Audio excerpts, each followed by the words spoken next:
হ্যাঁ, খেলা শেষে তাদের সাথে দেখা হয়েছিল। কর্টনিয়াস বলতেছিল যে তুমি লাইফে যেখানে থাকো শিখতে থাকো এবং নিজেকে মেনটেন করো, ফিটনেস ধরে রাখো এবং লাইফে যেখানে যাবা শিখবা, শেখার কোনো শেষ নেই।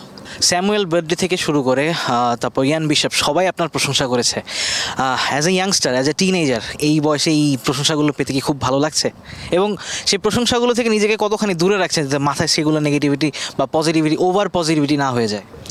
আসলে ইন্টারনেটে কী চলতে সেগুলো সেরকমভাবে মাথায় নিই না। জাস্ট একটা জিনিসই ফোকাস করতেছি, মাঠে কেমনে পারফর্ম করা যায় এবং আমার টিমকে কীভাবে আমার বেস্ট পারফর্মটা দেওয়া যায়। নাইট ভেবেছিলেন ওয়েস্ট ইন্ডিজে 5 উইকেট নেবেন? আসলে যখনই খেলতে নামি চেষ্টা থাকে কিংবা ওরকম মাইন্ডসেট আপ নিয়ে নামি যে টিমকে আমার বেস্টটা দিব, তো টিমকে বেস্টটা দিতে পারছি, আলহামদুলিল্লাহ ভালো লাগছে। 5 উইকেট পাওয়ার পর ফ্যামিলির কারোর সঙ্গে কথা হয়েছে বা বাবা মার সাথে কথা হয়েছে? হ্যাঁ, তাদের সাথে তো রেগুলার কথা হয়েছে। রেগুলার কথায় তারা বলছে আলহামদুলিল্লাহ। বছর শেষের খুশি নগদে হবে বেশি। নগদ পেমেন্টে নির্দিষ্ট ক্যাটাগরির কেনাকাটায় 300 টাকা পর্যন্ত ক্যাশব্যাক। নাহিদ মোটামুটি তো বেশ কয়েকটা টেস্ট ম্যাচ খেলেছেন, নিজের মধ্যে অভিজ্ঞতা অর্জন করেছেন, সেগুলো তো নিয়ে দেওয়ার চেষ্টা করছেন। আপনার কাছে কি মনে হয় যে আসলে শেখার তো শেষ নেই, তারপরও এই ধরনের উইকেটে নিজেকে তৈরি করার যে একটা মঞ্চ আর কি সেটা পেয়েছেন, কতটুকু মনে হচ্ছে এখনও পর্যন্ত যে আপনি স্যাটিসফাইড এবং একই সাথে কোন কোন জিনিসগুলোতে আরও একটু মনোযোগ দেওয়া যায় ধরতে পেরেছেন কিনা? হ্যাঁ, অবশ্যই। ধরেন শেখার তো কোনো শেষ নেই। আমি শিখতেছি যখন যে কোচের কাছে থাকতেছি, সেই কোচের আন্ডারে কাজ করতেছি, নতুন কিছু শিখতেছি।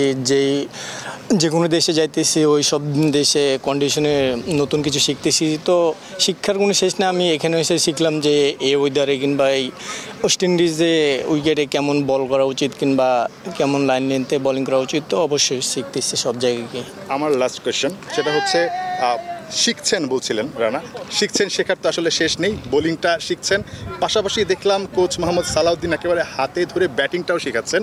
সাম্প্রতিক সময় যদি দেখি আমরা টপ অর্ডারের চাইতে আমাদের আসলে টেল এন্ডার ব্যাটসম্যানরা ভালো করছে, অ্যাভারেজ বেশি সব কিছু মিলে।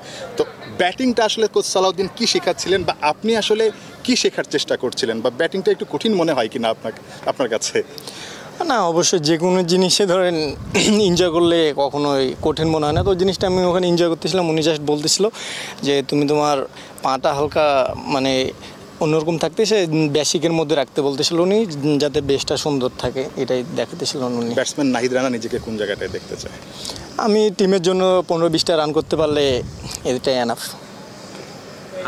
রানা, সাদা বলে তো লাল বলে তো আপনি বেশ ভালো পারফরমেন্স করেছেন। সাদা বল নিয়ে আসলে আপনার চিন্তাধারাটা কীরকম, মানে আপনার ব্যক্তিগত চিন্তাভাবনা? ধরেন একই, আমি আগেও বলেছি, এখনও বলতেছি যে আমি যেখানে যখন সুযোগ পাবো আমি আমার বেস্টটা দেবো এবং টিমকে যদি নিজে কিছু পারফর্ম কন্ট্রিবিউট করে টিমকে জিতাতে পারি, এর চাইতে আর আমার কাছে ভালো লাগার কিছু নেই।